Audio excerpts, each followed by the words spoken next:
జై గురుస్వామి. జై గురు. గురు బ్రహ్మ గురు విష్ణు గురుదేవో మహేశ్వర గురు సాక్షాత్ పరబ్రహ్మ తస్మై శ్రీ గురవే నమః. ఓం నమో బ్రహ్మాదిభ్యో బ్రహ్మ విద్యా సంప్రదాయ కర్తృభ్యో వంశ ఋషిభ్యో మఖద్భ్యో నమో గురుభ్యః. సర్వోపప్లవరహిత ప్రజ్ఞాన ఘన ప్రత్యగర్ధో బ్రహ్మైవాహమస్మి అహం పదార్థరహితః. గురవే సర్వలోకానాం విషజే భవరోగిణాం నిదయే సర్వ విద్యానాం శ్రీ దక్షిణామూర్తయే నమః. బృహద్వాసిష్ట సిద్ధాంతం పూర్ణబోధోపదేశికాం వెంకటేశ్వర యోగేంద్రం సద్గురుభ్యో నమో నమః. ఆత్మానాత్మమతీతమనిశం కేవలాత్మోపదేశికాం వేముల రామయార్య యోగేంద్రం సద్గురుభ్యో నమో నమః. క్షరాక్షరమతీతం చ అచల పూర్ణోపదేశికాం శ్రీ పూర్ణానంద పుల్లయార్య సద్గురుభ్యో నమో నమః. ద్వయాత్మరహిత సిద్ధాంతం పరమపురుష ప్రబోధకాం శ్రీ వివేకానంద సుబ్బయార్య సద్గురుభ్యో నమో నమః. అస్మద్గురు సమారంభం కృష్ణ సాందీప మధ్యమాం ఓంకార పీఠ పర్యంతం వందే గురు పరంపరం. जय सद्गुरु प्रभु महाराज को जय, गुरु परम को जय.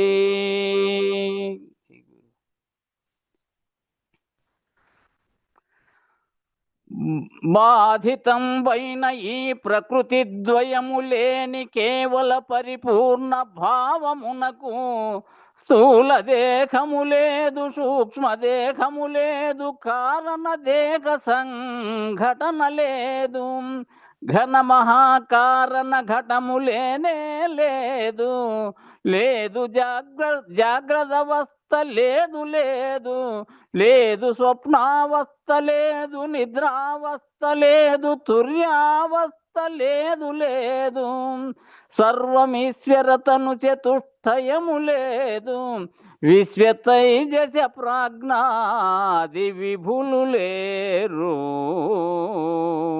రమ్య గుణధామ భద్రాద్రి రామ పరశురామ నరసింహదాస సంరక్షిత క్వా.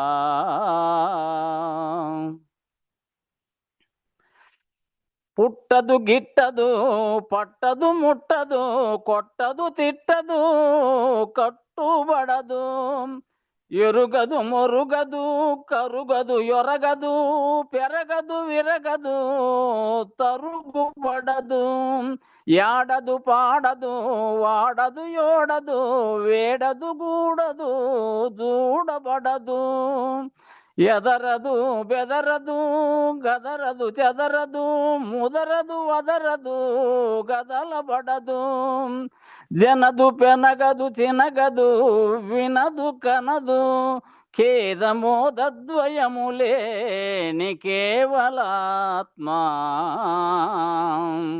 రమ్య గుణధామ భద్రాద్రి రామ పరశురామ నరసింహదాస సంరక్షిత క్వా.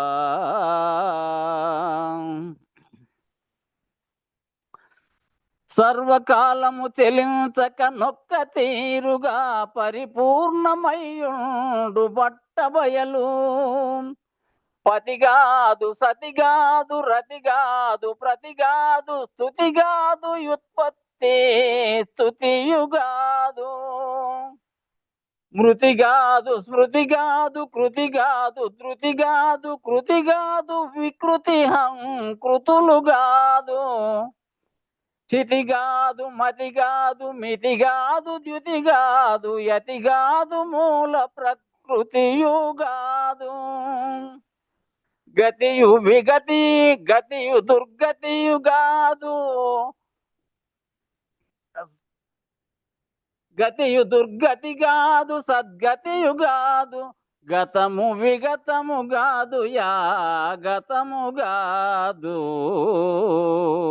రమ్య గుణధామ భద్రాద్రి రామ పరశురామ నరసింహదాస సంరక్షిత క్వా. జై గురు. జై జై. గురు. జై గురు.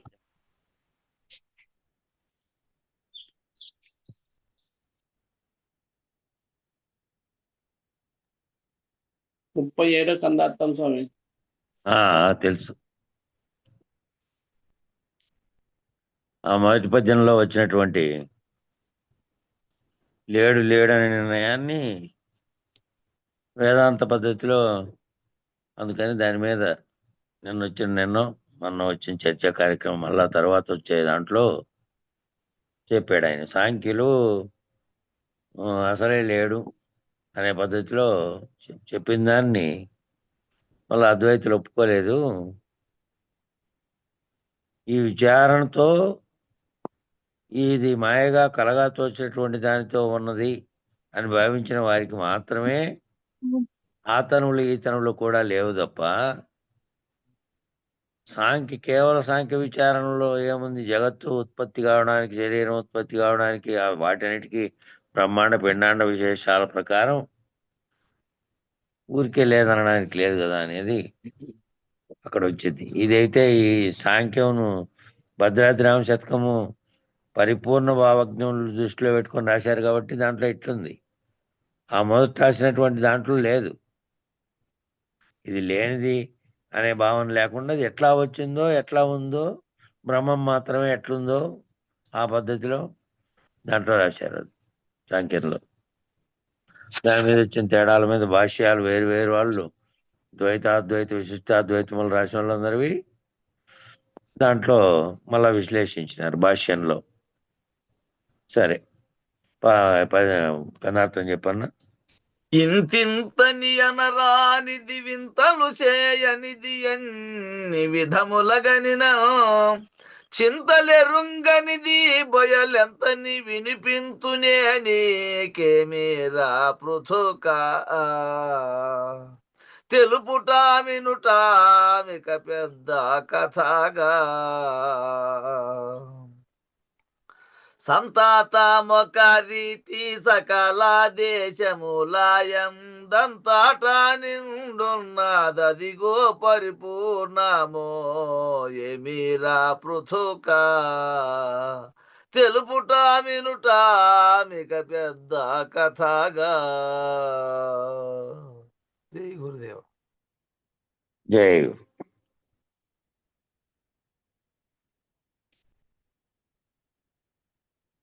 ఇదంతా అచలచలనానికి చెప్తున్నదే.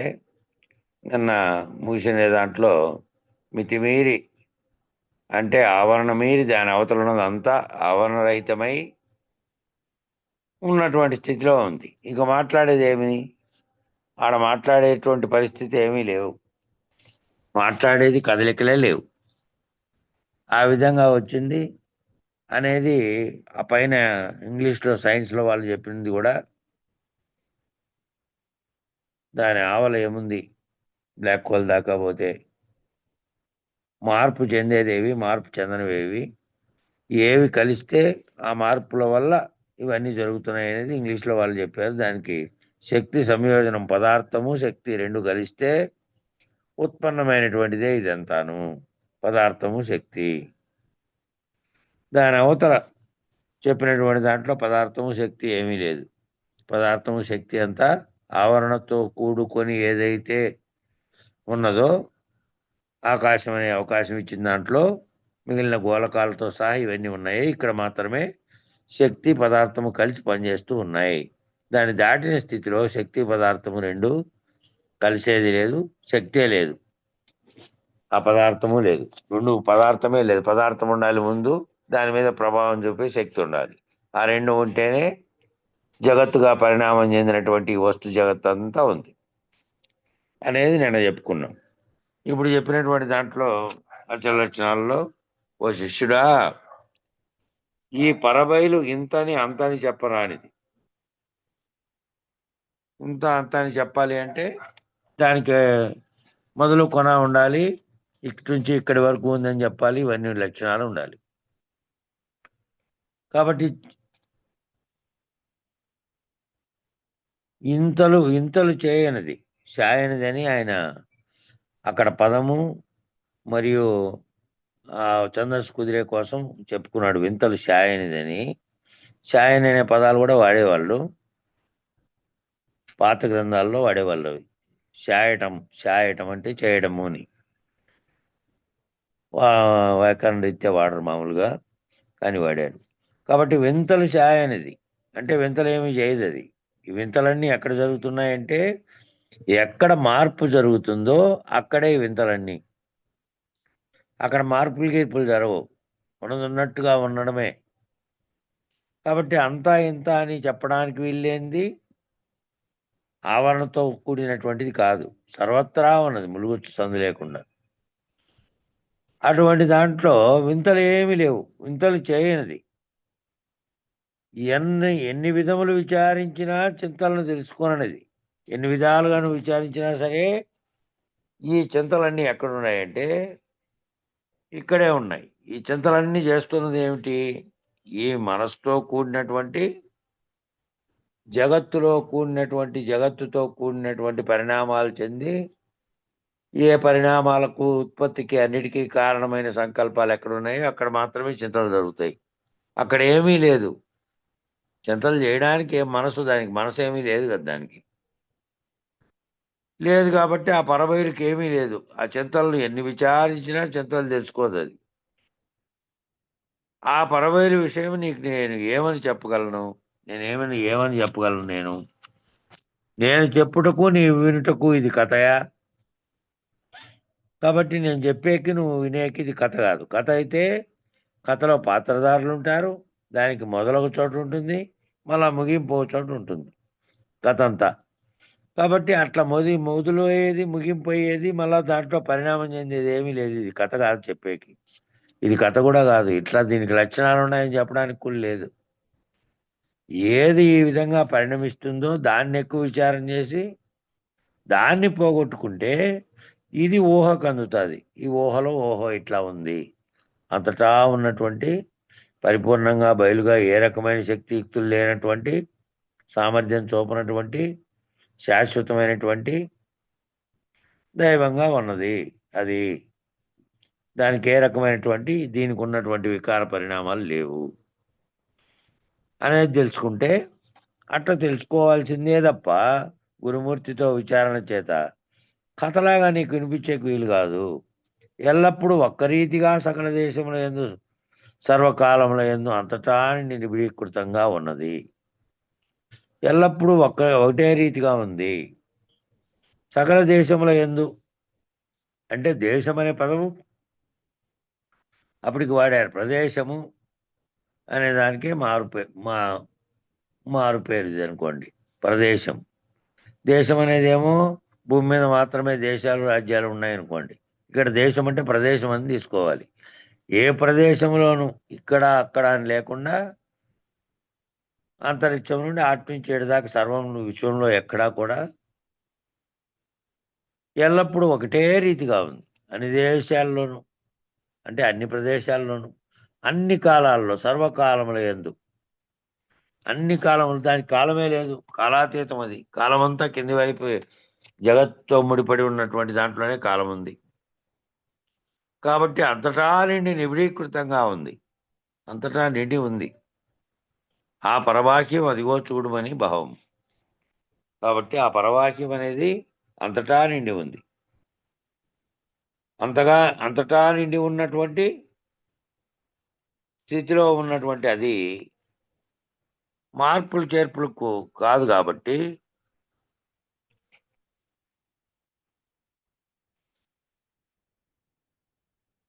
అది చూడుము అంటే ఎట్లా చూస్తావు? అది మార్పులు చేర్పులే కాదు, దానికి లక్షణాలు కూడా లేవు. కాబట్టి అది కేవలం ఊహతో విచారించినటువంటి వాడు, ఈ రెండు దానిలో లక్షణాలను విచారించిన వాడు ఎవరైతే ఉన్నారో, జగత్తులో పరిణామాలు చెందుతున్నది, జగత్తులో ఏది విశేషంగా శక్తివంతంగా పనిచేస్తుందో, ఏది ఉత్పత్తి నాశనాలకు కారణమవుతుందో దాన్ని విచారించి, ఏది వీటన్నిటితో సంబంధం లేకుండా అంతటా కేవల బయలుగా ఉన్నటువంటిదిందో దానిని విచారించి ఊహతో తెలుసుకున్నటువంటి వాడు గురుమూర్తి కరుణ చేత మంత్రోపదేశం ముందు పొందినవాడైతే తెలుసుకోగలడు. కేవలం కథలాగా చెప్పే వీలు కాంది కాబట్టి అదిగో చూడుము అంటే ఎవరికి చూపించగలడు? ఎవరి ఈ విచారణలో అదిగో చూడమని అప్పుడే ఉపదేశం పొందినటువంటి వానికి కూడా చూపించినా కూడా తెలియదు. ఈ నిత్య సాధకుడుగా మారినటువంటి నిత్యానిత్య వస్తు వివేకంతో పాటు ఈ చైతన్య జడ పదార్థాలను విచారించిన వాడై, రెండింటినీ విచారించిన వాడై, తనలోను తనను తాను పిండాండ బ్రహ్మాండ విచారణ కూడా సాంఖ్యం ద్వారా తెలిసిన వాడైన వాడైతే అప్పుడు సులభమవుతుంది. కాబట్టి అది ముఖ్యమైనది. భగవద్గీతలో అర్జునుడు అడిగాడు కృష్ణుణ్ణి, బావా నాకు తెలిసి నేను సుమారుగా ఒకప్పుడే పుట్టాము, ఒకేలా పెరిగాము, ఇద్దరము ఒకే దేశ కాలమానాల్లో కూడా ఉన్నాం. కాలమానం అంటే ఇది ఇక్కడ భూమి మీద జరిగేది. ఒకే ప్రదేశంలో ఉన్నామంటే భూమి మీదే ఉన్నామట. వేరే రాజ్యం ఉండొచ్చు, ఆయనది వేరే రాజ్యం, ఈయనది వేరే రాజ్యం, కానీ ఒకటే దాంట్లో ఉన్నాం ప్రదేశంలో. నీవేమో సూర్యుడి కంటే ముందు ఉన్నవాడిని నేనే సూర్యుడికి చెప్పాను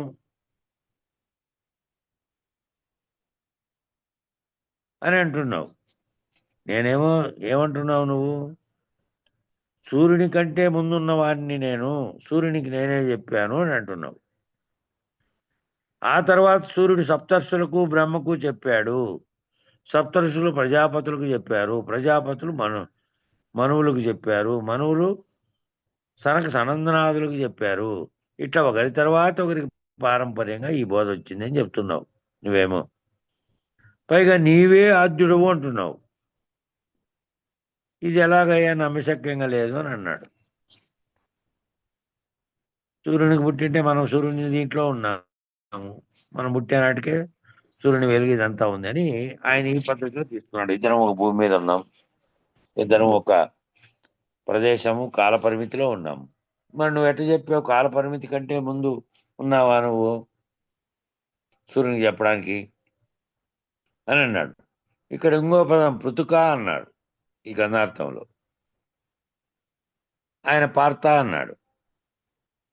శరీరమే నేను అనుకుంటున్నవాడు ఎవడో వాడు పార్థుడు. పార్థివమైన దేహమును నేను అనుకుంటున్నవాడు. పృతుక అంటే భూపురత్రయాన్ని నేను అనుకుంటున్నవాడు. శ్రీ విద్యా సాంప్రదాయం ప్రకారం చెప్తున్నాడు దాని అర్థాన్ని ఇక్కడ నేను విద్యాసాగర్. ఏమంటున్నా అంటే పార్థివము అంటే పార్త అని అంటే ఇప్పుడు పార్థుడు, ఆయనకు ఉండే పేర్లలో అది ఒకటి అనుకోండి. మామూలుగా చనిపోతే ఏమంటారు? పార్థివ దేహము అంటారు. పార్థివ దేహం అంటే మిగిలిపోయినటువంటి ప్రాణం లేని దేహం, ప్రాణం ఉన్న దగ్గర పోగా ఏది ఉందో అది. పృతుక అంటేనేమో ఈ భూమిని, ఈ త్రయాన్ని, ఇందులో ఉండేటువంటి త్రిపుడితో కూడుకొని దీని మీద ఉన్నటువంటి నేను అనుకుంటున్న వాడు. నేను ఈ భూమి మీద ఉన్నాను, నేను పుట్టాను, ఈ వ్యవహరిస్తున్నాను, జగత్తుతో కూడి త్రిపుడితో కూడి ఉన్నటువంటి వాడేమో వాడు. ఆ పదం అక్కడ వాడాడు. ఎక్కడ బిందువు, ఎక్కడ భూపురము? ఏ బిందు ఆకాశ మధ్యము నుంచి నిఖిల బ్రహ్మాండం ఉత్పన్నమై సూర్యచంద్రులకు జన్మస్థానమైన బిందు ఆకాశం ఎక్కడ? శుక్ల శోణిత బిందు మధ్యమున సంయోజన వియోజనములు ఏర్పడినటువంటి రక్త మాంసం ఏదో అస్థి రుధిర నక చర్మ సప్తధాతు నిర్మిత శరీరమునందు వ్యవహరించుతున్న నేననే బిందువు ఎక్కడ? ఏదైనా బిందువే, అదైనా బిందువే. అట్టి బిందువు యొక్క కంపనమే చైతన్యము. అట్టి బిందువు నందు ఏర్పడుతున్న కదలికలే చైతన్యం. ఏం చెప్పారు ఈ పేరాల్లో అంటే, ఎక్కడ భూపురం అంటే ఇక్కడ ఏర్పడుతున్నటువంటి భూమి మీద జరుగుతున్నటువంటి వ్యవహారం. అక్కడేమో బిందువు అన్న. ఎక్కడ బిందువు? మొట్టమొదటి ఆకాశంలో ఏర్పడి అందరికీ అవకాశం ఇవ్వడానికి ఏర్పడినటువంటి ఆ మొదటి బిందువు అది ఎక్కడ? ఇది ఎక్కడ? ఏ బిందువు ఆకాశ మధ్యము నుంచి, ఆకాశంలో అనే దాంట్లో ఏర్పడి దానికి ఏర్పడడానికి కారణమయ్యి దాంట్లో నుంచి మళ్ళా నిఖిల బ్రహ్మాండం అంతా ఉత్పన్నమై సూర్యచంద్రాదులతో సహా దాని చుట్టూ ఉన్న అనేక గోళకాలు, కోట్లాది నక్షత్రాలు, వందలాది గ్రహాలు అవన్నీ వాటి వాటి కక్షలో అన్నీ తిరుగుతూనే ఉన్నాయి. ఒక క్షణం తేడా లేకుండా, ఏ మార్పు లేకుండా. మార్పు అంటే జరుగుతున్నాయి రాత్రింబవళ్ళు ఇట్లాంటివి. అవి కర్మ చేసే విధానంలో మార్పులు లేవు. అయితే అవెక్కడ ఆ బిందు ఆకాశం అనేటువంటి అది ఏర్పడడానికి కారణమైంది. ఇక్కడేమో శుక్ల శోణిత సమన్వయమైనటువంటివి సంయోజన వియోజనాలు జరుగుతున్నాయి ఇక్కడ. ఆ శుక్ల శోణిత సంయోజనం వల్లనే పుడుతున్నటువంటి రక్తమాంసం ఏదో అస్తరుద్రైనటువంటి నఖ చర్మ సప్త ధాతువులతో కూడినటువంటి శరీరం నందు ఎవరైతే వ్యవహరిస్తున్నాడో నేనని, ఆ నేననే బిందువు ఎక్కడ?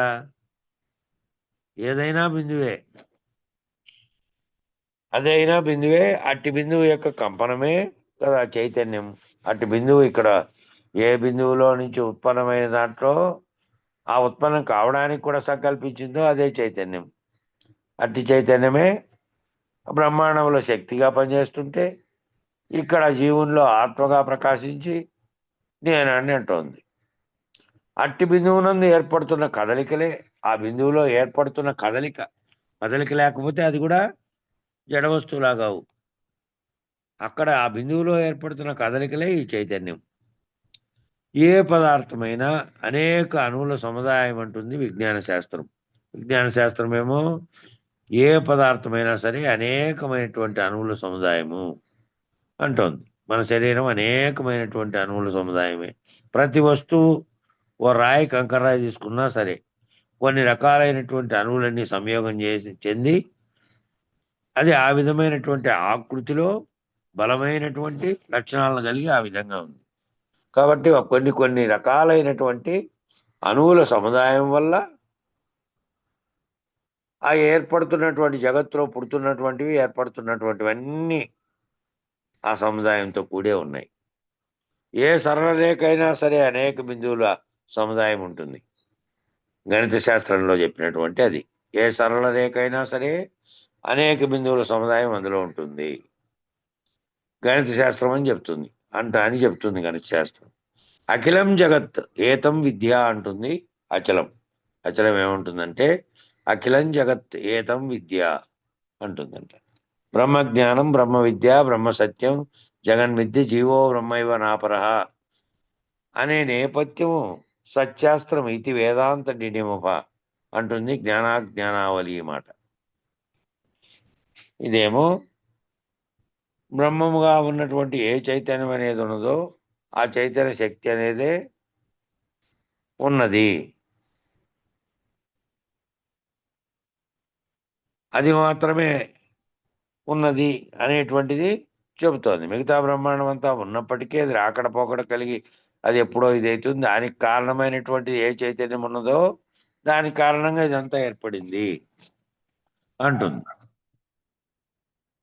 ఇక అది ఏర్పడిందంటే అది కూడా లేనిది ఎట్లనో, అది కూడా లేకుండా అయితే అది కారణ వస్తువుగా ఉన్నది కాబట్టి అది తొలగించుకుంటేనేమో అది బీజ వస్తువుగా ఉండకుండా మళ్ళీ సృష్టి ఉత్పత్తి లేదు, మరి దాంట్లో ఉత్పత్తి అయ్యేది లేదు అనేదేమో ఈ అచలం విచారం చేస్తుంది. ఎవరికైతే బ్రహ్మమే సత్యమనే నిరూపితమైందో వారికి ఏమీ లేవయ్యా, వారికే జగత్తు మిథ్యగా తోచింది. బ్రహ్మమే సత్యమని ఉండే వాళ్ళకే మళ్ళా నిరూపితమైనటువంటి వారికే బ్రహ్మము తానే బ్రహ్మం అనే నిష్ట కలిగి ఎవరైతే తాను అక్కడ బ్రహ్మాండంలో తాను పిండాండంగా నేను అని అనిందో ఆ నేనే బ్రహ్మమైనటువంటి సత్యము, ఆ బ్రహ్మమే సత్యం అనేటువంటిది ఏదైతే ఉందో ఆ బ్రహ్మం సత్యం అయితే అదే నేను అని ఎవరికి నిరూపితమైందో వారికి ఇంకేమీ లేదు. ఆ నేను లేకపోతే ఏమీ లేదు, అదే ఇంకా అది పోవడమే ఉండేది. కాబట్టి వారికే జగత్తు మిథ్యగా తోచింది. కేవలం పంచగగనములందు చిదాకాశం పరిధిని అధిగమించినటువంటి బ్రహ్మనిష్ఠులకే ఆ పంచ విధాలైనటువంటి ఆకాశాలుగా చెప్పినటువంటి దాంట్లో ఆ చిదాకాశం అనే దాన్ని కూడా దాటినటువంటి వారికి ఇంకేమీ లేదు. చింతించడానికి ఏమీ లేదు, చెప్పడానికి ఏమీ లేదు, మాట లేదు. మొత్తం బయలు స్థితిలో ఉన్నటువంటి దాంట్లోకి అధిగమించారు వాళ్ళు. అంతకుముందు బ్రహ్మనిష్ఠులుగా ఆ బ్రహ్మం అంటే ఏమిటి? ఏ చైతన్యం బ్రహ్మాండం అంతా నిండి ఉందో ఆ చైతన్యాన్ని గుర్తెరిగి ఆ చైతన్యమే తాను, అదే బ్రహ్మము, ఆ సత్యమైనటువంటిది అదే. అది ఎక్కడో లేదు, అది నేనే. ఆ నేను పోతే ఉన్నదేదో అది సర్వత్రా ఉన్నటువంటి పరబయలుగా ఉంది. జగత్తు మిథ్య అని తోస్తే చిదాకాశం నుండి బిందాకాశం నుండి కేవలం దాని అవతల ఉన్నటువంటి బయలు, అట్టి స్థితి అందు ఉన్నటువంటి మహనీయులకు ఆ నడుమదంతయు, ఆ నడుముగా ఉండేటువంటిది అంతయు ఇంతింతని అనరానిది. ఇది భూతాకాశ పరిధిలోనిది. ఇంత అంత అని చెప్పేదంతా ఎక్కడిది అంటే భూతాకాశంలో ఉన్నటువంటి పరిధిలో ఉన్నటువంటిది. ఇంతుంది అంతుందని చెప్పడానికి వీలైతుంది. ఇదంతా పరిమితికి పరిధికి లోబడి ఉంది కాబట్టి. బిందాకాశ పరిధిలోనిదేమో కేవల ఆకాశ పరిధిలోనిది, దాని అవతల ఉన్నది బయలు. ఈ కిందమంతా ఈ బిందాకాశ పరిధిలోనేమో ఉత్పన్నానికి కారణమైనటువంటి ఏర్పడింది. కేవల ఆకాశ పరిధిలో అది కూడా లేదు, అది ఉంది కానీ అది ఉత్పన్నం కావడానికి బిందువు ఏదైతే సంకల్పించిందో ఆ సంకల్పించిన స్థితిలో ఉంది. అవతల ఆ కూటస్థ స్థితి ఆ దాటిపోయిన తర్వాత అవతల ఉన్నటువంటి బయలునేమో బయలుగా ఉంది, పరబయలుగా ఉంది. అక్కడ నేను లేదు, ఈ బిందువు లేదు, ఇది 5 రకాలైనటువంటి ఆకాశాలు లేవు. అది దాటినటువంటి పరబయలుగా ఉన్నటువంటిది కూడా ఆకాశ లక్షణంతో ఖాళీగా ఉన్నప్పటికీ ఖాళీగా ఉంది కాబట్టి బయలు అన్నారు. బయలు అంటేనే ఖాళీగా ఉంది అని అర్థం. అది అంతటా ఉన్నది, ఇక్కడ అక్కడ అనేటువంటి పరిమితులు లేకుండా ఉన్నది. కాబట్టి ఇవన్నీ ఈ పరిమితులు లోపలకు ఉన్నటువంటి వాటిని చూస్తేనేమో ఆవల అనే మాట అందుకన్నాడు. నిజానికి అంతటా ఆవల ఇవల కాదు, నీలో నాలో సర్వత్రా ఈ జగత్ అనేటువంటి పరిమితులు ఏవైతే ఈ జగత్తుగా ఉన్నదో ఇది కూడా దాంట్లోనే ఉంది. ఉన్నప్పటికీ దానికి ఏ సంబంధం లేకుండా అది అంతటా ములుగుచ్చు సందు లేకుండా ఉంది. ఈ 5 రకాల ఆకాశాలకు అతీతంగా అవతల ఉన్నటువంటి స్థితిలో బయలు. అట్టి స్థితిలో ఉన్నటువంటి మహనీయులకు ఈ నడుముదంతా ఏమీ లేనిదే, కేవలం బయలే ఉంది. ఆ బయలును వారు దర్శించారు, వాళ్ళు తెలుసుకున్నారు, మిగిలినంతా లేదు అని నిర్ణయానికి వచ్చినటువంటి వాళ్ళు దేశ కేంద్రులు. అంటే గురువులంతా ఆ స్థితిలో ఉన్నటువంటి వారే. అట్టి బయలును దర్శించిన దేశికవర్యులు, అట్టి బయలు స్థితి యందు ఉన్న దేశికవర్యులు, అట్టి మహనీయుడు ఇంతింతని అనరానిది. ఇంతింత అంటే అతి కొంచెం, ఇంత కొంచెమేనా, కొంచెం, ఇంత అంటే కొంచెం, అంత అంటే ఓఎమ్మ ఎంతో. అదేమో బిందువు అనరానిది, పెద్దది అనరానిది, ఇంతింతని అనరానిది. మహత్తు కూడా అంత ఇంతింతే.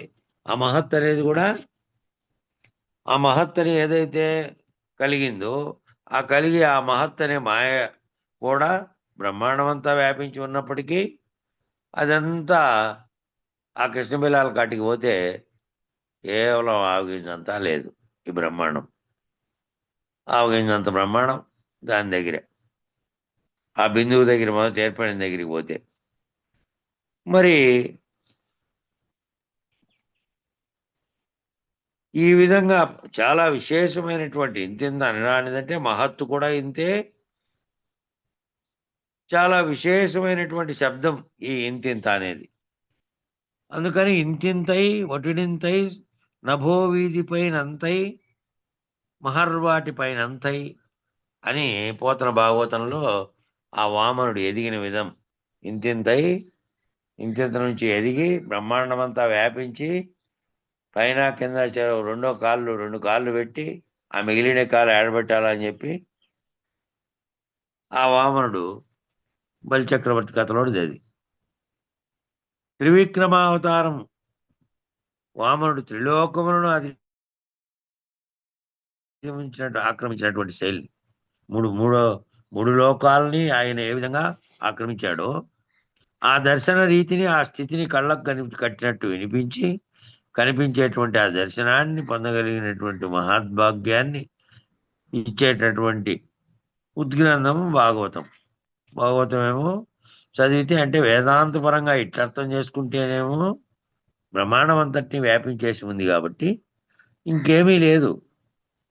ఆయన ఆ వ్యాపించినటువంటి తప్ప మరేమీ లేదు. ఇంకా భూమి లేదు, అందుమిందులో ఉన్నటువంటి వారు వీరు సర్వం ఒక్కసారిగా రహితమైనటువంటి స్థితిలో ఏముందో దాన్ని దర్శించగలిగేటువంటి ఆ మహద్భాగ్యం కలిగే కలిగేటువంటి భావం ఉన్నటువంటి ఉద్గ్రంథము ఇది. అంటే విచారించి ఉంటే, విచారించి అది విచారిస్తే ఆ భావాన్ని తెలుసుకుంటారు. లేదంటే అది కేవలం కథలాగా దాంట్లో ఉండేటువంటి మహత్తును చూసి పారవశ్యం చెందే వాళ్ళు కూడా ఉంటారు. కాబట్టి ఈ పద్ధతిలో ఉంటేనేమో ఇది ఇట్లా దర్శిస్తారు. అలాగే ఇంతింతని అనరానిది అందామా, భూతాకాశం కాదు, చిదాకాశం కాదు, చిత్తాకాశం కాదు, అసలే కాదు. ఎందుకంటే సకల జీవరాశి ఈ చిత్తాకాశ పరిధిలోనే ఉంది. లయం అయిపోయి మరలా ప్రావిస్తున్నాయి, లయం అయిపోతున్నాయి. దాని సమయం అయిపోయినప్పుడు లయం అవుతున్నాయి, మళ్ళీ ప్రాదుర్భవిస్తున్నాయి, మళ్ళీ ఉత్పత్తి అవుతున్నాయి, మళ్ళీ కొత్తగా పుడుతున్నాయి, కొత్తగా దేహాలు తగిలించుకుంటున్నాయి. అవన్నీ కొత్త సృష్టి నిరంతరం జరుగుతోంది పాతది లయమవుతుంటే. భూతాకాశ చిత్తాకాశ పరిధిలోనే అన్ని జనన మరణాలు. భూతాకాశం అంటే పంచభూతాలతో కూడినటువంటి ఇది, దానిలో ఉన్నటువంటి చిత్తాకాశం అనేటువంటి ఈ రెండు పరిధిల్లోనే జరుగుతున్నాయి ఈ జన్మ మరణాలన్నీ, ఇంకెక్కడా లేవు. కాబట్టి ఈ చిత్తాకాశ పరిధిని దాటిన వాడు ఆత్మనిష్ఠుడు. ఈ చిత్తాకాశం యొక్క పరిధిని దాటినటువంటి వాడు ఆత్మనిష్ఠుడుగా ఉన్నాడంటే బ్రహ్మనిష్ఠుడుగా ఉన్నాడు. అది కూడా లేకుండా దాటినాడంటే కేవలం బయలు స్థితిలో ఉన్నాడు, ఇంకేమీ లేదు అక్కడ. కేవలం భూతాకాశ పరిధిలోనే మాత్రమే ప్రజ్ఞ కలిగిన వారు జీవులు. ఈ భూతాకాశ పరిధిలో మాత్రమే ఈ ప్రజ్ఞ ఎవరైతే కలిగి ఉన్నారో వాళ్ళు జీవులు, తెలుసుకునేవాళ్ళు. తెలుసుకోవడం అంటే అది చిన్న పరిధి అయిండొచ్చు. మామూలు అజ్ఞానం ఉన్నాడు అనుకో, వాడు కొన్ని విషయాలు తెలుసుకుంటానే ఉన్నాడు. ప్రజ్ఞ ఉంది ప్రతి జీవికి. జంతువులుగా ఉన్న వాటికి కూడా కొంత ప్రజ్ఞ ఉంది. విశేషమైన ప్రజ్ఞ మానవునికి ఇచ్చాడు కాబట్టి మానవుడు ఇవన్నీ శోధించాడు, ఇంత దూరం పోయి శోధించాడు, ఇంత లోతుగా శోధించగలిగాడు. కాబట్టి ఈ చిత్తాకాశ ఈ దీంట్లో ఏ విధంగా ఉంది ప్రజ్ఞ, కేవలం భూతాకాశ పరిధిలో మాత్రమే ఉంది. ఆ ప్రజ్ఞ కలిగిన వారే జీవులు. జీవులందరూ చిదాకాశ పరిధిని అధిగమించిన వారేమో బ్రహ్మనిష్ఠులు. దీన్ని అధిగమించిన వారు బ్రహ్మనిష్ఠులు అంటే ఈ ఎవరైతే ఈ విచారణంతా, సాంఖ్య విచారణంతా మనమేమో వేదాంత పద్ధతిలో పరశురామ నరసింహదాస్ రాసినటువంటి దాంట్లో చదివి దాంట్లో వేదాంత పద్ధతిలో తెలుసుకున్నాం. అట్లా కాకుండా కపిల మహాముని దాంట్లో చూస్తే వాళ్ళు వేదాంతం జోడించినది లేదు. కాబట్టి ఈ ఉత్పత్తి కారణాలైనటువంటివి ఇవన్నీ ఎలా కలిశాయో, వాటి వల్ల ఎట్లా ఏర్పడిందో, సృష్టి క్రమం అంతా మళ్ళా పిండోత్పత్తి జరిగి జీవులన్నీ ఎలా ఏర్పడినాయి, ఇదంతా క్రమం వచ్చింది అందులో. అందులో వేదాంతానికి ముడిపెట్టి లేదు. అది కపిల మహాముని రాసినటువంటి అసలైన మొదట్లో రాసిన సాంఖ్యం.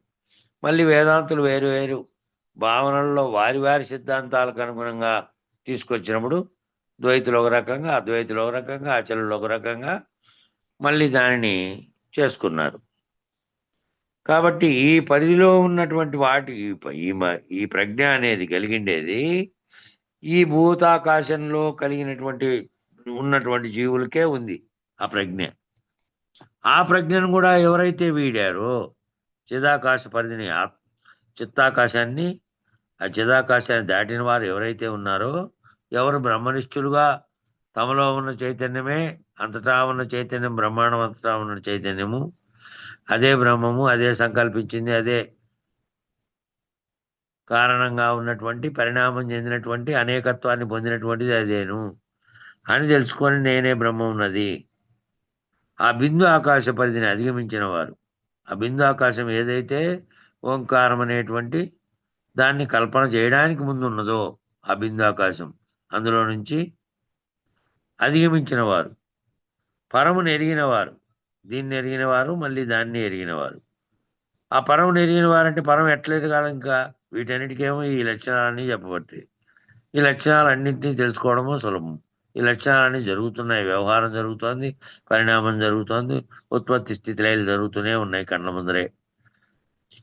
అవన్నీ అదేమో కళ్ళ ముందర జరిగేది కాదు, కానీ అంతటా ఉన్నది. జరిగేది ఏమీ లేదు, వ్యవహారమే లేదు దానికి. కాబట్టి అట్లా ఎవరైతే ఆ ప్రజ్ఞాస్థితిని దాటినటువంటి వారు ఉన్నారో, ఆ చిత్తాకాశ పరిధిని అధిగమించిన వారు ఉన్నారో, ఆ బ్రహ్మనిష్ట అనేటువంటి దాన్ని కూడా అధిగమించిన వారు ఉన్నారో, బిందాకాశ పరిధిని కూడా అధిగమించినటువంటి వారు ఉన్నారు. బిందాకాశ పరిధి ఆ ఓంకారాన్ని కూడా ఆ ఓంకారం నుంచి ఉత్పన్నమైందనే దీనికి ప్రథమ సూత్రంగా చెప్పినటువంటి దాన్ని కూడా అధిగమించారు. ఆ ఓంకారం లేదు, దాంట్లో నుంచి ఉత్పత్తి అయిన బ్రహ్మాండం ఏమీ లేదు. అంతకుముందు అవ్యక్తంగా ఉండడం కంటే ముందు వ్యక్తావ్యక్తములు కూడా లేవు. ఏదీ లేకుండా ఏ బయలైతే ఉందో ఆ స్థితిని పొందినటువంటి వారు, పరమును ఎరిగినటువంటి వారంటే వాళ్ళు. ఆ పరమును ఎరగడం అంటే మిగిలినవన్నీ లక్షణాలు ఉన్నాయి చెప్పొచ్చు, దానికి లక్షణాలు లేవు. కాబట్టి ఓ ఖాళీ ప్రదేశం నీతో సహా లేకపోతే, ఈ బ్రహ్మాండంగా భూమిగా కనిపిస్తున్నటువంటి దీనికి ఆవల ఈవల కనిపిస్తున్నటువంటి సర్వము మొత్తం లేకుండా అయితే అప్పుడు ఊహించుకోండి దాని అది ఏ విధంగా ఉంటుందో.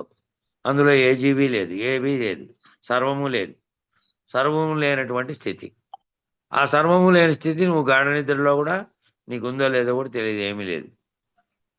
ఆ ఉన్నటువంటి సాధ్యత్వ స్థితి కూడా అది బయటకు వచ్చి మెలకు వస్తే ఉంది. మెలకు వస్తానే జాగ్రత్త లేక వస్తుంది కాబట్టి మళ్ళీ సంకల్పించేది, మళ్ళీ వ్యవహారం చేసేదంతా ఉంది దాంట్లో.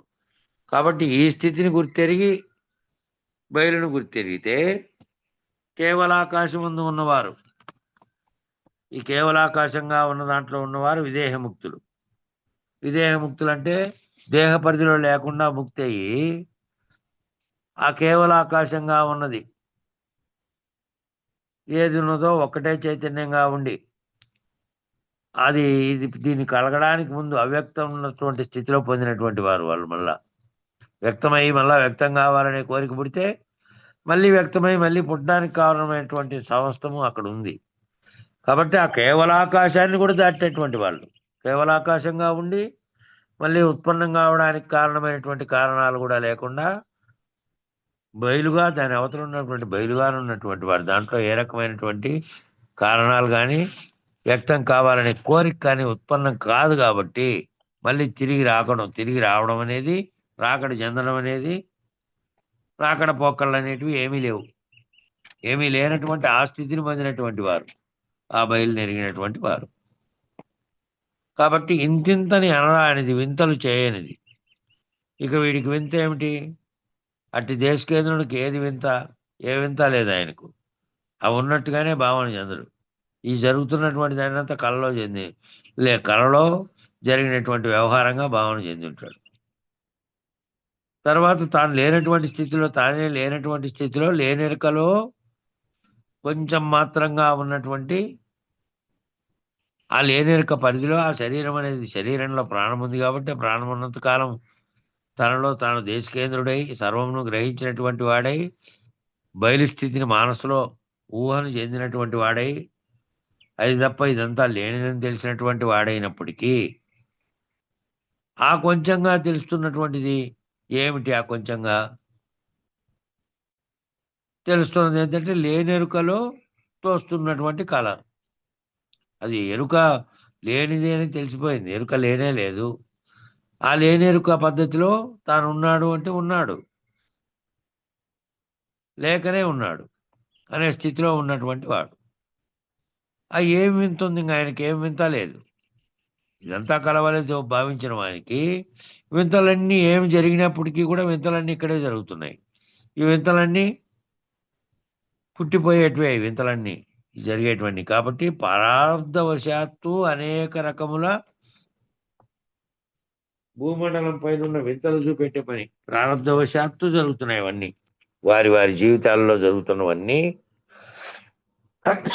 వారి ప్రారబ్ధవశాత్తు జరుగుతున్నాయి అని, ఆ ప్రారబ్ధవశాత్తు జరుగుతున్నాయి అనే విచారణ లేని వాళ్ళు ఏమనుకుంటారు? తెలియని వాళ్ళు, అయ్యో వాడు చాలా ఉత్తముడు, ఆ ఉత్తమోత్తమునికి ఏందబ్బా ఇన్ని కష్టాలు, ఇవన్నీ ఈ భావనలో తీసుకుంటారు వాళ్ళు. అయ్యో వీడు పరమ దుర్మార్గుడప్ప, వీడు బాగా విలాసంగా బతుకుతున్నాడప్ప, అన్ని అంతా బాగా సుఖంగా బతుకుతున్నాడు.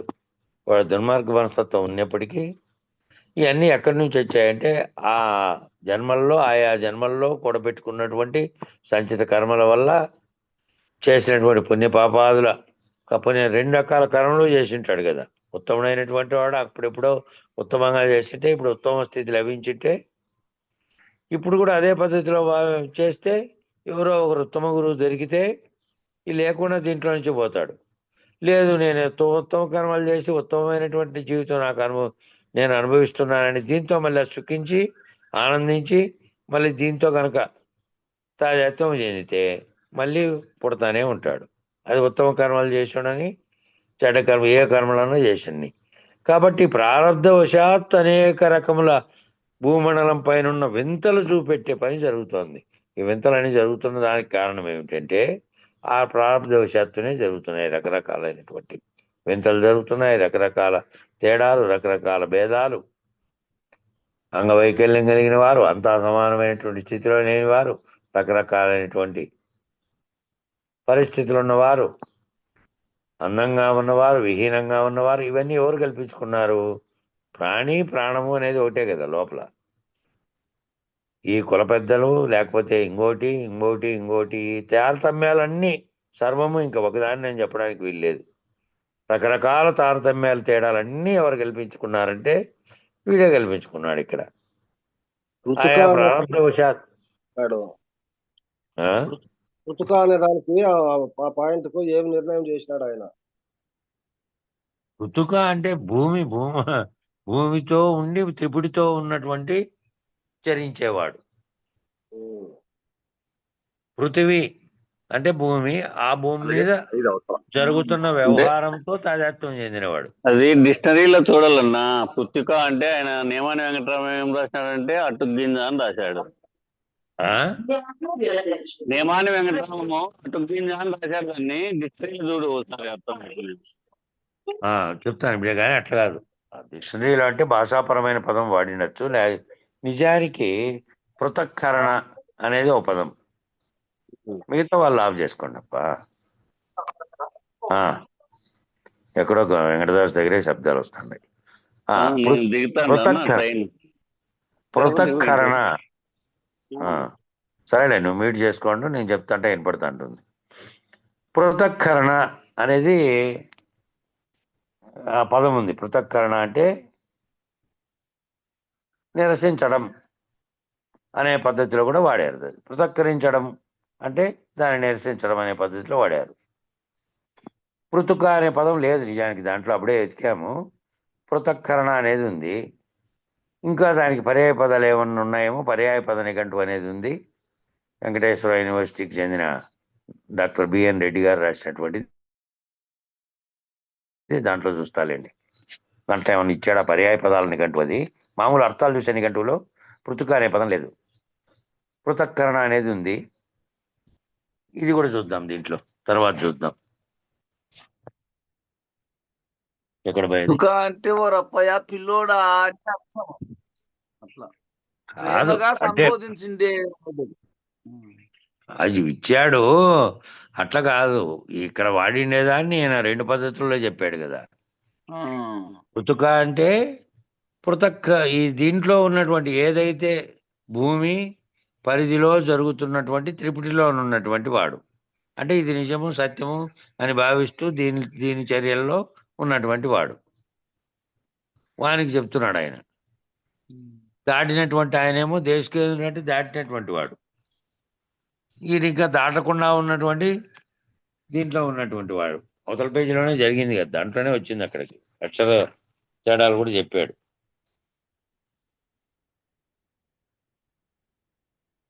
సరే కానీ ఎక్కడ వచ్చింది? వెనక్కి వెతుకుతా అన్నతాలు.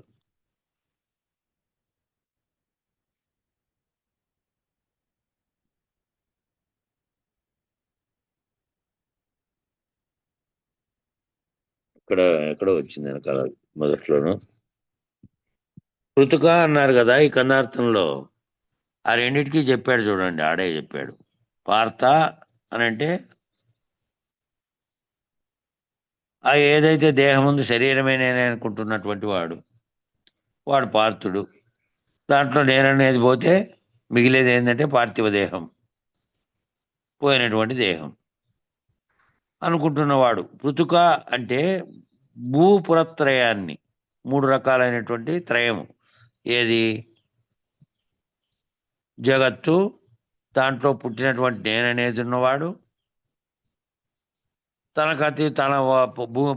భూమికి తనకు బ్రహ్మాండానికి పైన పాలకుడుగా ఒక ఈశ్వరుడు, జగత్తు, ఈశ్వరుడు, నేను ముగ్గురు ఉన్నటువంటి భావన చెందుతూ ఉన్నటువంటి భూపురత్రయాన్ని నేను అనుకుంటున్నవాడు. ఎవడైతే అనుకుంటున్నాడో నేను అని, ఆ నేను అనేదే కదా ఈ మూడిటితో తాదాత్మ్యం చెందుతున్నది. అది శ్రీ విద్యా సాంప్రదాయం ప్రకారం అని చెప్పాడు. మళ్ళా దీనికి అర్థం చెప్పిండేది ఈ సాంప్రదాయం అని కాదు, ఆ సాంప్రదాయంలో వాళ్ళు అట్లా చెప్పారట, శ్రీ విద్యా సాంప్రదాయంలో. కాబట్టి దీంట్లో ఏమన్నా ఉందా, ఇంకా ఏమన్నా పదానికి మామూలు అర్థాలు అనేవి చూద్దాం. మళ్ళా పర్యాయ పద నిఘంటువులో చూద్దాం. ఎక్కడ పోయింది ఇది? మళ్ళీ కొనసాగించి ఇట్నుంటి చాలే. ఎక్కడ పోయేది?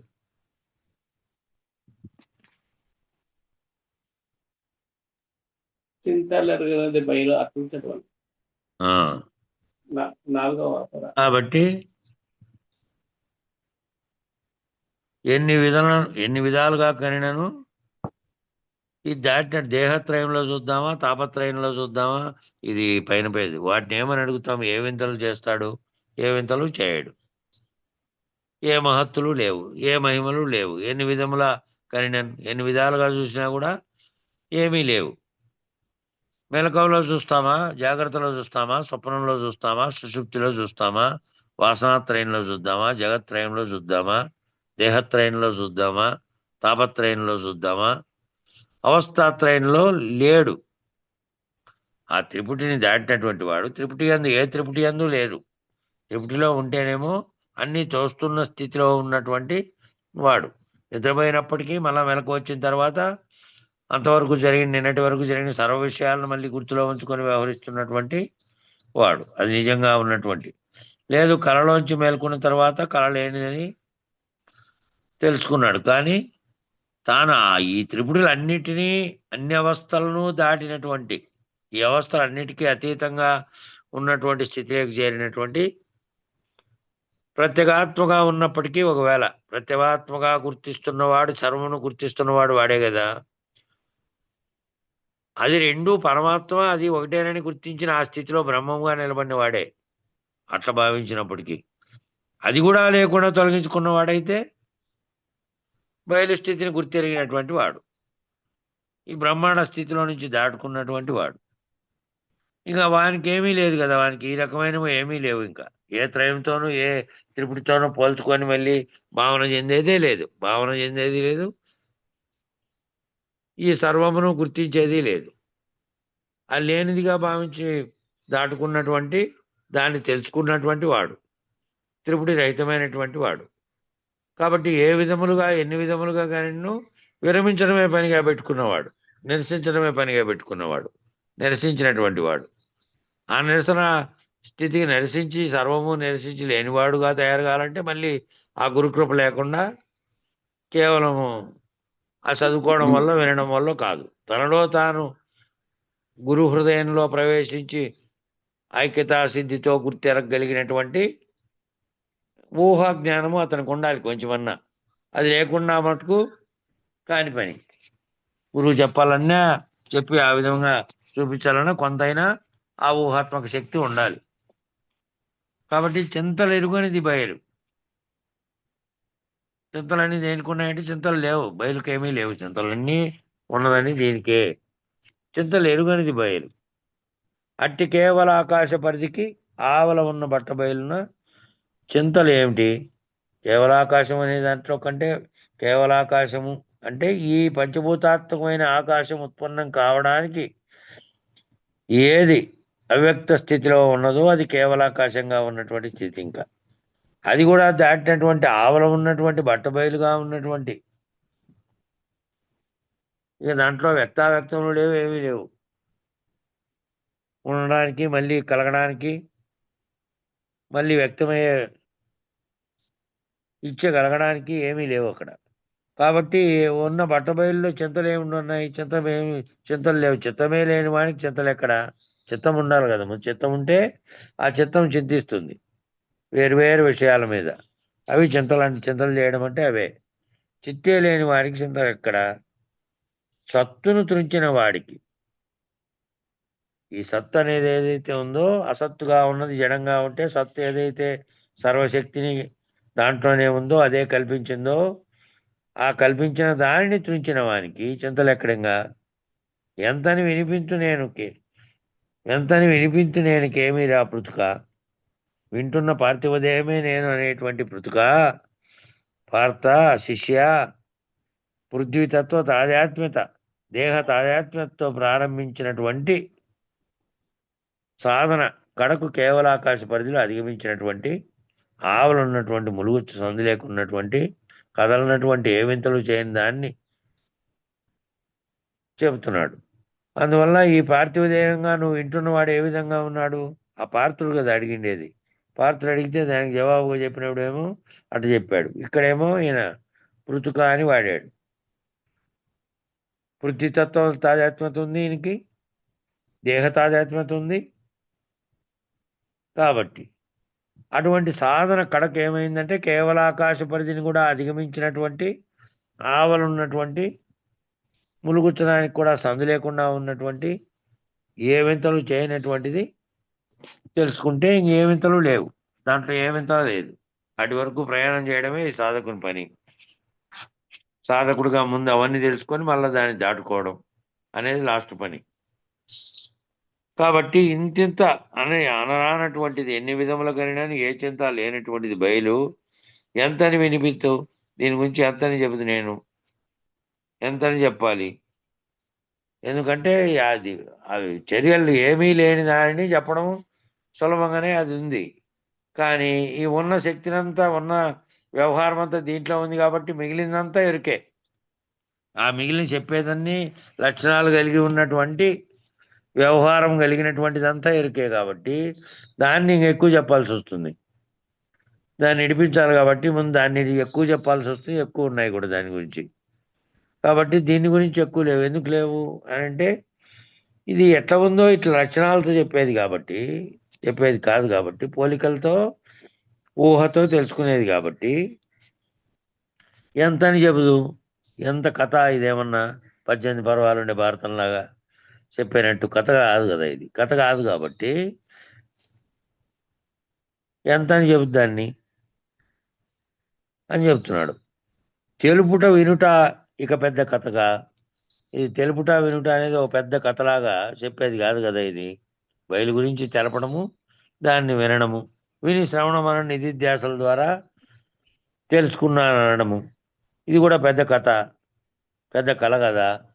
అంతకుముందు చేసినవేమో, అంతకుముందు సాధకుడుగా ఉన్నప్పుడేమో నువ్వు ప్రతి ఒక్కటి నేర్చుకొని మళ్ళా మనసులో పెట్టుకొని శ్రవణ మనన నిధిధ్యాసలుగా ఉండమని చెప్పాడు. ఎందుకంటే ఆ విషయం మళ్ళా గుర్తుకు రావాలంటే అది చెబుతానే రావాలి కదా మైండ్లోకి. శ్రవణ మనన నిధిధ్యాసల్లో సాధకుడుగా ఉన్నప్పుడు నీకేమేమి చెప్తున్నారో, బ్రహ్మాండ విశేషాలు, పిండాండ విశేషాలు, వీటిని దాటి వీటి కల్పనకు చేసినటువంటి మనస్సు అమనస్కం చేసేదాకా ఏ రీతిలో ప్రయాణం చెందుతుందో, మళ్ళా తారకంలో ఉన్నటువంటి తనను గురించి తనలో వ్యవహరిస్తున్నటువంటి అది దేవతలు, వాటి చక్రాలు, ఇవన్నీ చెప్పినటువంటివన్నీ ఎందుకు పెట్టుకోమన్నారంటే, విచారణలో భాగంగా తనకు ఆ పదాలు వచ్చినప్పుడు వెంటనే తెలిసిపోయేకి, అంతే. మళ్ళా ఆఖరికి ఏమైంది, అదంతా లేనిదే అయిపోయి తెలిసేటప్పటికీ అప్పుడు ఇంక అవసరం లే. అక్కడ వరకు శ్రవణ మన నిధ్యాసలు ఉన్నాయి. మళ్ళా అప్పుడు చూసుకుంటే ఏమైంది, అది అంతకుముందు సాధకుడుగా మొదలుపెట్టి శ్రవణ మన నిధిధ్యాసల ద్వారా తన గురించి, బ్రహ్మాండం గురించి ఈ కథ అంతా విన్నాడు, శ్రవణ మన నిధ్యాసల్లో పెట్టుకున్నాడు. అది ఎగిరిపోయిన తర్వాత ఒక్కసారిగా ఏమైందంతా ఒక పెద్ద కథ అయింది, పెద్ద కళ అయింది. ఆ విచారణ జరిపిండేది కూడా ఓ పెద్ద కథ, కళ అయిపోయింది, అంతా లేనిది అయిపోయిన తర్వాత. కాబట్టి అంతకుముందు సాధకుడుగా చేసినటువంటి గుర్తు పెట్టుకొని ఆ గుర్తును కూడా రహితం చేసుకుంటే ఆ గుర్తు కూడా లేదు. శ్రవణ మనన నిధిధ్యాసలు పెట్టుకోవడం కూడా గుర్తులే. ఎంతవరకు నీకు అది అర్థమైతేనే దాన్ని అధిగమించేకి వీలవుతుంది. కాబట్టి ఏదైనా సరే అది అర్థమైతేనే అధిగమించేకి వీలవుతుంది. అర్థం కాకుండా ఉంటే అధిగమించేకి వీలు కాదు. కాబట్టి అది అర్థమయ్యే కోసం అక్కడి వరకు చెప్పారు. అప్పుడు చూస్తే ఏమైంది? ఆ శ్రవణ మన నిధిధ్యాసల ద్వారా తెలుసుకున్నాడం కూడా పెద్ద కథ కదా, పెద్ద కళ కదా. అది కూడా ఒక పెద్ద కళే. అదంతా ఎరుక ద్వారానే తెలుసుకున్నావు. ఎరుక ఇడిచిపెట్టిన తర్వాత ఎరుకే లేదు. ఇది ఎరుక పద్ధతి కదా, అలా వీలు కాదు. ఎవరైతే ఈ పంచగగన పద్ధతిలో చతుర్వేద దివ్యయానములను పూర్తి చేసిన వారు ఉన్నారో వారికి అనంత విశ్వం యొక్క రాకడా పోకడా పెద్ద కథ. ఈ అనంత విశ్వం అంతా రావడం పోవడం అనేదంతా ఈ 5 రకాలైనటువంటి పద్ధతులు, 5 రకాల ఆకాశ పద్ధతులన్నీ తెలిసి ఆ 4 విధాలైనటువంటి దివ్యయానం పూర్తి చేసి ఈ అవతల ఉన్నటువంటి అనంత విశ్వం యొక్క రాకడా పోకడలను విచారించిన వారికి అదంతా కేవలం కథ, ఒట్టి కథ, ఆ లేని కథ, కలవంటి కథ. ఆ బ్రహ్మాండం పుట్టింది, ఆ బ్రహ్మాండంలో ఇదంతా విశ్వాండం అంతా వచ్చి అనేక దేశాలు వచ్చి అనేక మానవులు వచ్చి అనేక ప్రాణులు వచ్చి అనేక కథలన్నీ జరిగినాయి అనేదంతా ఒకటే ఒక కళ అయిపోయింది, పెద్ద కళ. ఆ పెద్ద కళ వంటి కథ సంతతం ఒక రీతి సకల దేశంలో ఇందంతటా నుండి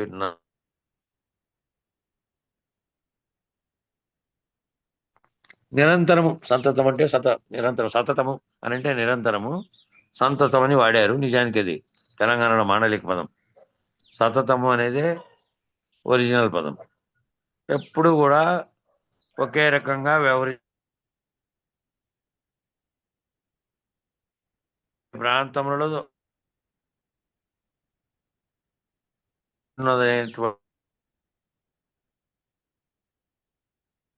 అని పైనంతాయి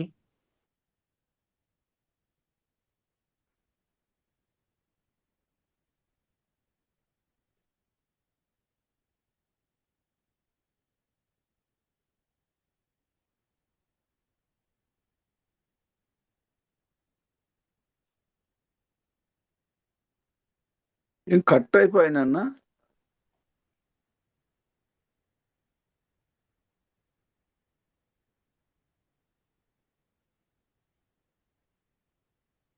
హలో,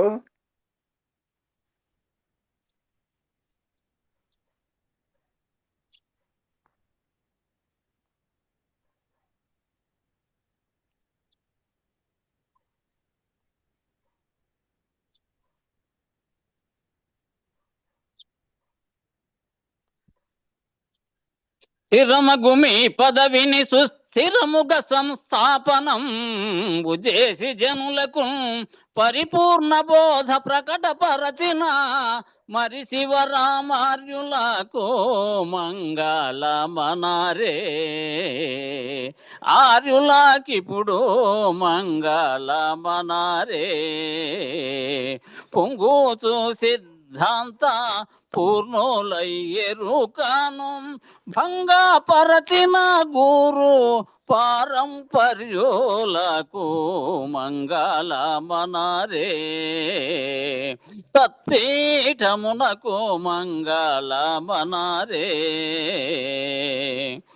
నిరతము జగములు మీరియు మరుపును ఎరుకయును లేక మాయను లేక పరిపూర్ణులైనట్టి గురునకు మరి మరి విశ్రాంతి జందా మంగళమనారే. నిత్యము శుభ మంగళమనారే. అంగాలింగములకు అతీత మగు మాయా సంగారహిత గురు సభకు అధ్యక్షులకు మంగళమనారే. నిత్యము శుభ మంగళమనారే. వేదాంత సభలో మరియును పీఠస్థులకును పరమతత్వ విచారులకును నిరతము వేదాంత సభలో నిలకడైన సాధుజనులకు హారతిదిగో మంగళ హారతిదిగో. సద్గురుమూర్తుల హారతిదిగో మంగళ హారతిదిగో. మంగళం శ్రీ గురుదేవాయ మహనీయ గుణాత్మనే సర్వలోక శరణ్యాయ సాధురూపాయ మంగళం. జై సద్గురు ప్రభు మహారాజుకు జై. శ్రీ పూర్ణానంద పుల్లయార్య సద్గురు ప్రభు మహారాజుకు జై. గురు పరంపరముకు జై. గురు భక్త మండలికి జై. జై గురు.